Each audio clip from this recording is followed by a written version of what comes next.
All right, so welcome to class 20, where we're going to talk about CFD. And there's a lot of people that are missing from class today, so I'm kind of saddened by that.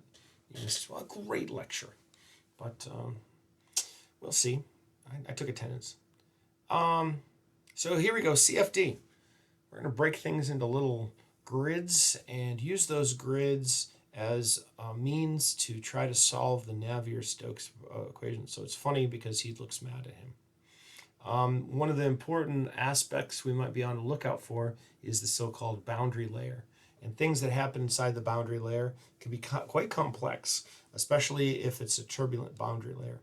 And there's a lot of decisions to be made to get accuracy on CFD within the turbulent boundary layer. So we want to be very cognizant of that, that we can't just hit run, as we're going to end up doing. We're going to end up doing that, but we need to know that it's not a great idea, that we need to have turbulent models. We need to have experience and know which one we should apply. And maybe, it's good that we're going to get some CFD experience, but I don't want you to have the takeaway that it's a magic button we can hit and we can get the answer. So CFD has been jokingly referred to as colors for directors. This is some on the message board of cfdonline.com. So colors for directors, which I think is British for your managers. And then we also have cleverly forged data. I liked that one right there. So these colors can really betray what's going on. Einstein quotes are always great. I think he actually did say this. So many stuff is attributed to him that's not true, but let's hope that this is one. This is good. A theory is something nobody believes except the person who made it. An experiment is something everybody believes except the person who made it. And I've been personally witness to sort of that situation. This was by somebody else, kind of paraphrasing it. No one believes simulation except who did it, and everybody believes the test except who did it. I don't know if I agree with that. I think people get dazzled by the pretty pictures and think that the simulation is correct, but maybe those are more like the managers get dazzled by the pretty pictures. So anyway, brief timeline of fluid mechanics. Good to know this kind of thing to see where we're at is where we came from. We get our man Newt Dog. I dressed up for him on last class for Halloween. And 1687 was when he published the Principia. And in there, I don't know if this is true, but I have that written down next there. I guess it must be true in there, talking about the relation of shear stress to viscosity. Danny Bernoulli, big time important dude, Dutch dude, terrible father. His father was terrible. Tried to plagiarize him. But anyway, we get ourselves the Bernoulli equation. We do love it. It's a great equation for figuring stuff out, but it has its limitations. And Euler, boy, did Euler do a lot of things, man. This guy was just busy. But he also he amongst the many things that Euler did were to come up with the viscous equations that we would need to use. Say what? No, inviscid flow equations. Excuse me, inviscid flow equations. Dare I say that? But it was all Claude Louis Navier, French dude, came up with the Navier-Stokes equation. Of course, he didn't come up with the Navier-Stokes equation. He only came up with the Navier equations because Stokes had to come around, and it was like 23 years later, right? He's a British guy. The French dude and the British guy, I hope they got along. They haven't historically. But Jean-Louis Marie Posea.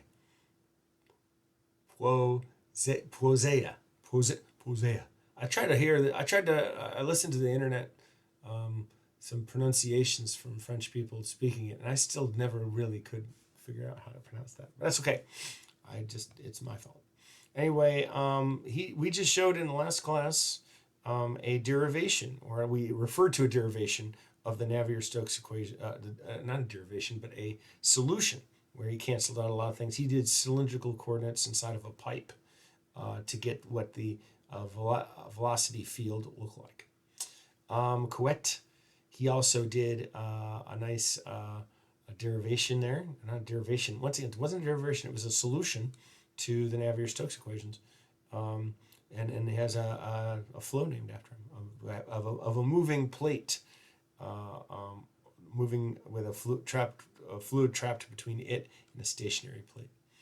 Um, we have Louis Fry. His middle name is Fry, or maybe that's somebody else's name, hyphenated name maybe. Fry Richardson, and he wrote a book about predicting the weather. But in that was really the form of the basis of computational fluid dynamics back in 1922. He wanted to predict the weather. And Bob Dylan said, you don't need a weatherman to know which way the wind blows. But you do need a weatherman to create the CFD so that you can quantify how the wind is flowing. Anyway, so we had Francis H. Harlow. He published some papers and talking about the computer experiments in CFD and liquid waves on computers. They had numerical solutions. So he's really the guy that's like implementing this idea.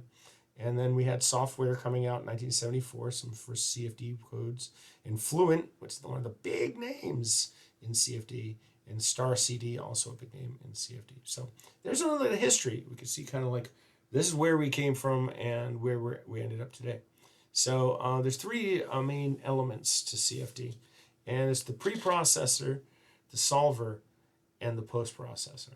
So in the preprocessor, what we do is we define the geometry, we define a grid, and either within or around the geometry. You can think of that as the computation domain. And we decide on the phenomena that we want to be modeled. And for us, it's really just fluid flow, but it could be some thermal aspects, and it could be some chemical phenomena. And anyway, a lot of things going on. Multi-physics can be taking place. We definition of the fluid properties, right? So thankfully, a lot of that's done for us. Specification of appropriate boundary conditions. So the boundary conditions, that gets a star. The grid gets a star. The boundary conditions get a star. And then lastly, the turbulence model that needs to be used if we're not going to be, if it's not strictly laminar, and I don't know why it would be, we need to have some turbulence models, and we'll talk about those, and we'll just see how many there are. It's crazy how many there are. And you would need to know which one to use. And even though we're just going to accept what the default one is inside SolidWorks, this is a shortcoming for what our experience. But be aware, we are bypassing this very important step that has a star next to it. The solver, usually, it depends on the code. I think some codes you might be able to choose one, but for the most part, it's kind of some codes use one version, some codes use the other. But the one that I think is easiest to describe is the finite difference, which I'm told is actually a particular kind of the finite volume. So we'll describe that a little bit. Finite element is not identical to finite element analysis, just it is really a description of how the math is being approached. Post-processing is that after we get a solution, we have to figure out what we mean by a solution. But after we get a solution, we're able to take the results and display them. And vector plots are a really good one. We can predict which direction the velocity is flowing. We can also have the magnitude of the contour plots. A lot of times either pressure or velocity, but there's other things too that we can generate contour plots. But those are the pretty colors that we are so very fun to have, but so very dangerous because they really lead you to have a lot of confidence in the results when you could paint all kinds of really pretty colors. Particle tracking is a good one. I showed that in last class where I showed animations. Let's see, we'll go back to that. Where's 19? Where I showed these are really the particle tracers right there. They do have colors onto the thing, but you can kind of trace out where particles are going. That's a good way to or a useful way to visualize what's taking place. So these are the equations of motion, or the Navier-Stokes equations as they were, and these we're only showing the continuity and momentum equations. There's also we could have equations for the energy as well. So the solution procedure, this is according to the book, is to define the computational domain, establish what the boundary conditions are, get the fluids, all their properties, to pick some numerical parameters that maybe will decide how the algorithm is controlled, and then you start you have the starting values at all the grid points, and then you begin with initial guesses in discretized forms. And what they mean is like simplified linear forms of the Navier-Stokes equations, and they get solved iteratively, and they just get a guess. Well, we have this initial value, and then we see what happens after the initial value. When we solve the solution to adjacent cells, and we go, okay, well this one isn't the same as that one. Okay, so we must need to do it again, and we just go and churn and churn and churn until they converge to a solution. And once the solution is converged, all the velocities and pressures can be found everywhere at every grid point, and we could figure out other things based on those velocities and pressures, including forces and that type of thing.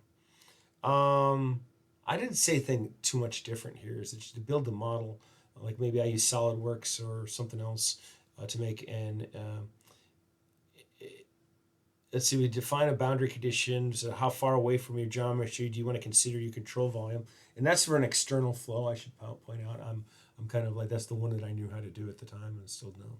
Still is my limitation. But anyway, we define the boundary conditions, so velocity and pressure fields, and make that grid. Deciding on this, some coarseness makes it easier to solve, but we need to refine that grid to really get it to be something we can solve. We need to do some kind of special things about the turbulence. So stuff within the boundary layer needs to be special models taken. And then we sometimes it's done for you. There's a convergence criteria to say, okay, when this tolerance gets small enough, we could say we're done. Solve. We wait. We don't have to wait that long anymore. But anyway, we're able to analyze the velocities, pressures, and turn them into other things and tons of stuff and make pretty pictures. And here's a really great graph, and I'm not going to read any of it. It just looks like it's impressive, right? About all the different things and the breakdowns of the things. But anyway, the big thing I want to take away is you run a bunch of example problems, and soon you'll think that you're an expert, and then run a bunch more, and then you'll find out that you'll discover, whoop, no, you're not an expert yet. So, but that's the best way to become good at CFD is to run a lot of CFD. But you have to be careful and always remember it's just a calculator, and you can plug a bunch of numbers and hit equals, and it'll end for you.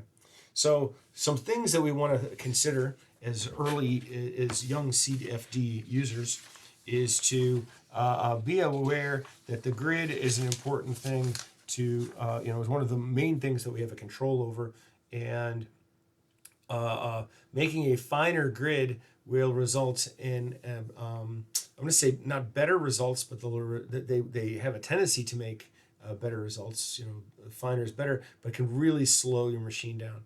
And there's a temptation to just make it as fine as you possibly can from right away, but that's really wasteful. And you can learn a lot from making a coarse mesh.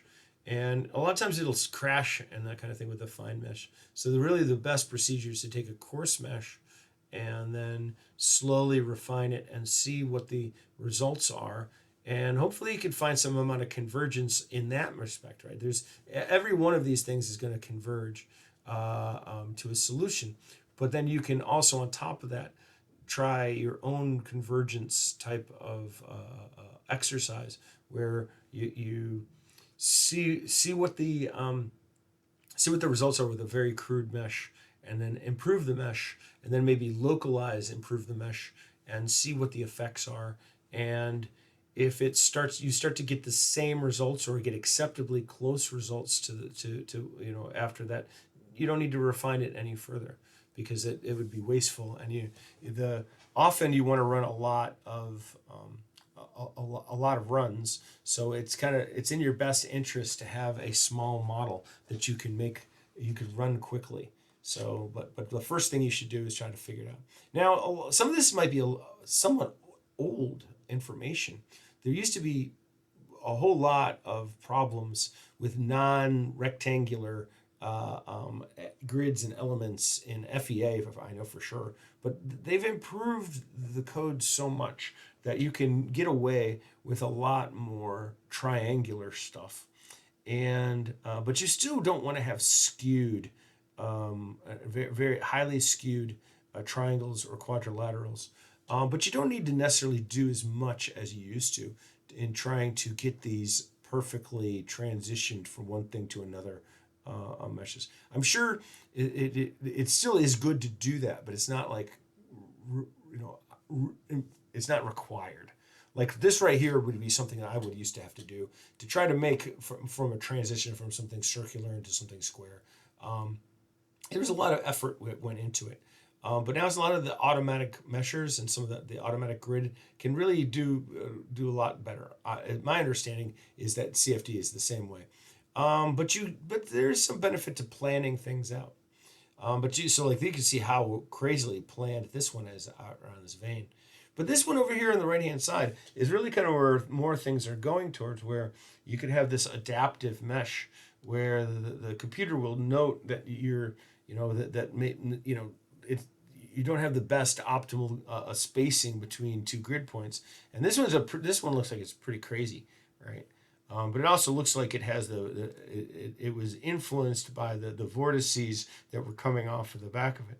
So you could run the thing and it can go, oh, you know what, this would be a better grid pattern, and then keep updating along those lines. And all of this is just stuff that I've already repeated, but it's from the book. Boundary conditions. Most important part about boundary conditions, I think, aside from the fact that you want to make sure if you're like inside something, that you give the all the, or if you're slicing it apart and you're saying, okay, here's like within a flow, this is what's happening at the edge of this boundary. Make sure that you have them correctly. But the most common ones that you would deal with or know about is going to be the symmetry, right? Where or you might have something that's translating or rotating. That's also considered a boundary condition.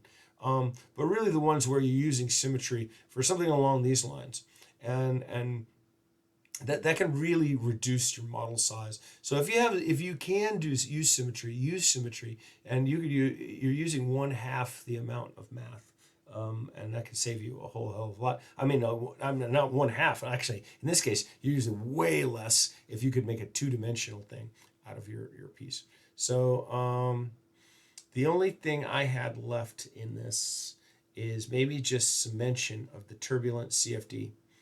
And just to give you an idea of how many turbulent models there are. Reynolds average, Navier-Stokes, and you have subcategories of these, different kinds, and all named after people. Definitely scientists that's dedicated their lives to trying to come up with accurate models. Some of these are famous names, but these are real people that have spent their time trying to develop models so that people could have more accurate results. And some of them get used in some situations, and other situations they're going to be superior. So you just want to be aware that there's a ton of turbulent models out there, and just picking a random one is definitely blind ignorance. So I can't tell you much about these in detail. I have taken CFD courses where I knew something about them. I know the K epsilon and the K omega, these are familiar terms to me. I could come up and maybe read up on that again. But these are things, if you do anything going forward with CFD, you're going to need to be educated on turbulence models. And I think that's all I really need to do for today's lecture. I have another video that goes through a tutorial for using SOLIDWORKS simulation. Actually, I think I have another video to make. Okay, so I will make one more. But anyway, I hope people won't be missing class anymore for the rest of the semester. I know that this one maybe wasn't the most exciting class, but it's kind of disrespectful to not come to class. So I'd appreciate it if you would show me the respect to come to class. It was mentioned by one of your classmates that I should give a quiz, a graded quiz, just to because of the amount of people that were missing. But I just don't feel comfortable doing that. I don't want anyone to do that to me, so I wouldn't do it to you. So we'll see you in class, hopefully.